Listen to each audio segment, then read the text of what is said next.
Donald Trump ने जितना हल्का ईरान को लिया था, शायद ईरान उतना ही पावरफुल बनकर निकला है। खामनेई की मौत से ईरान युद्ध की शुरुआत हुई थी।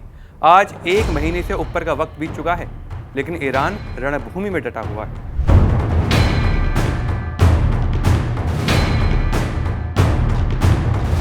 लगातार इजराइल और अमेरिका के सहयोगी देशों को निशाना बना रहा है। जाहिर सी बात है, जब दो दुश्मन देश उस पर हमला कर रहे हैं तो उसके जो भी सहयोगी देश होंगे, ईरान उन पर हमला करेगा। मिडिल ईस्ट में चल रही जंग अब सिर्फ वर्चस्व की लड़ाई नहीं, बल्कि आधुनिकता के विमान पर सवार सुपर पावर को चुनौती देने वाला युद्ध बनकर रह गया है। शुक्रवार को ईरान ने दावा किया है कि उसने अमेरिकी वायुसेना के आधुनिक लड़ाकू विमान F-15E, जिसका नाम आपने काफ़ी बार सुना भी होगा, और A-10 को मार गिराया है। इस खबर के सामने आने के बाद ये सवाल बार बार सामने आ रहा है कि जितना ट्रंप बातें बना रहे हैं, क्या ज़मीन पर हालात अलग हैं? जो ट्रंप बोल रहे हैं, क्या वो सिर्फ एक झूठ है? खुरासान प्रांत और फारस की खाड़ी से लगे इलाकों में गिरे मलबे की तस्वीरें और वीडियो ईरानी मीडिया के जरिए सामने आई हैं। ऐसे में सबसे बड़ा सवाल यही है कि ईरान ने आखिर इतनी आधुनिक 4th जनरेशन एयरक्राफ्ट को निशाना कैसे बना लिया। ये खुद अमेरिका ने भी नहीं सोचा होगा, और मिसाइल नहीं, तकनीक ने बदला लिया है।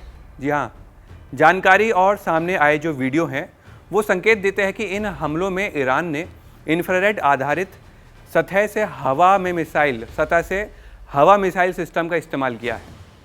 सामने आया एक वीडियो ईरानी SAM सिस्टम के थर्मल साइट से लिया गया है, जिसमें साफ देखा जा सकता है कि कैसे टारगेट की गर्मी को लॉक किया गया। इंफ्रारेड सिस्टम की खासियत यह है कि इसमें किसी रडार का इस्तेमाल नहीं होता। ये सिस्टम सीधे विमान के इंजन से निकलने वाली हीट सिग्नेचर को पकड़ लेता है। इंफ्रारेड मिसाइल कैसे काम करती है, ये जानना भी बेहद ज़रूरी है, क्योंकि अगर आपको पता होगा तो शायद आप ये अनुमान लगा पाएँ कि ये जो मिसाइलें और जो ये एयरक्राफ्ट इस वक्त आमने सामने हैं, ये काम कैसे कर रहे हैं और कैसे एक विमान दूसरे विमान को क्षतिग्रस्त करता है। दरअसल फाइटर जेट के इंजन आसमान में सबसे ज़्यादा गर्मी छोड़ते हैं। IR सिस्टम का कूल्ड थर्मल सीकर उस गर्मी को स्कैन करता है। जैसे ही सबसे ताकतवर हीट सोर्स लॉक होती है, मिसाइल खुद ब खुद उस लक्ष्य के पीछे भागने लग जाती है और इंटरसेप्ट करती है। इस पूरी प्रक्रिया में कोई रडार सिग्नल नहीं निकलता, यानी दुश्मन को कोई चेतावनी नहीं मिलती। आपने जैसे काफ़ी बार देखा होगा कि अगर एक विमान के पीछे कोई मिसाइल आती है तो विमान के अंदर के लगे सिस्टम जो सेंसर हैं वो आवाज़ करने लग जाते हैं, लेकिन इसमें ऐसा नहीं होता। इसके बाद ईरान का माजिद SAM सिस्टम, जो इस वक्त सबसे ज़्यादा चर्चा में है। विशेषज्ञों का मानना है कि इन हमलों में ईरान के स्वदेशी माजिद सतह से हवा में मारने वाली मिसाइल सिस्टम का इस्तेमाल हो सकता है। ये सिस्टम खास तौर पर लो फ्लाइंग एयरक्राफ्ट, ड्रोन, हेलीकॉप्टर को निशाना बनाते हैं। जो इनका डिज़ाइन है वो इस तरीके से बनाया गया है कि हेलीकॉप्टर और ड्रोन जैसी जो चीज़ें हैं उनको आसानी से निशाना बनाया जा सके। कम ऊंचाई पर उड़ रहे फाइटर जेट्स के पास इससे बचने के लिए बहुत कम समय होता है, और यही उनकी कमज़ोरी बनती है। इससे पहले भी केशम द्वीप के पास एक F-15 को नुकसान पहुंचाने की खबर आई थी। पायलट किसी तरह विमान को बेस तक लौटाने में कामयाब रहा था। ये साफ संकेत था कि ईरानी एयर डिफेंस अमेरिकी विमानों को ट्रैक कर पा रही है। जो एक उन्होंने सोचा था कि हाँ, शायद वो आसानी से निकल सकते हैं, हमला कर सकते हैं, कोई ट्रैक नहीं कर सकता, वो फेल हो गया। अब बात करते हैं इंफ्रारेड SAM की। ये लंबी दूरी और ऊंचाई पर असरदार होता है। लो फ्लाइंग टारगेट पर ज़्यादा घातक होता है। जो जितने भी लो फ्लाइंग टारगेट होते हैं, जैसे कि हेलीकॉप्टर और ड्रोन, इनके लिए बहुत घातक माना जाता है। रडार ऑन होते ही दुश्मन को पता चल जाता है और पूरी तरह साइलेंट सिस्टम रडार खुद निशाना बन सकता है।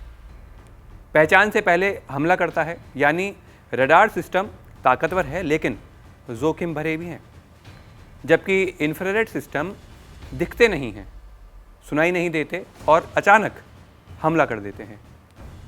अमेरिका दावा कर रहा था कि उसने ईरान की सैन्य क्षमताएं कमज़ोर कर दी हैं, कहा जाता है कि अमेरिकी वायुसेना को हवाई क्षेत्र में पूर्ण वर्चस्व हासिल है, लेकिन F-15E और A-10 जैसे प्लेटफॉर्म का निशाना बनाना इन दावों पर सवाल खड़े करते हैं। अब अमेरिकी दावों पर सवाल खड़े हो रहे हैं। विशेषज्ञों का मानना है कि ईरान ने शायद नई पीढ़ी के high resolution infrared seekers, silent air defence network और लो फ्लाइंग फ्लाइट प्रोफाइल की कमजोरी का फायदा उठाकर महंगी और अत्याधुनिक अमेरिकी मशीनरी को चुनौती दी है। यह युद्ध अब केवल मिसाइलों का नहीं, सेंसर, सिग्नेचर और साइलेंट टेक्नोलॉजी की जंग बनता दिख रहा है।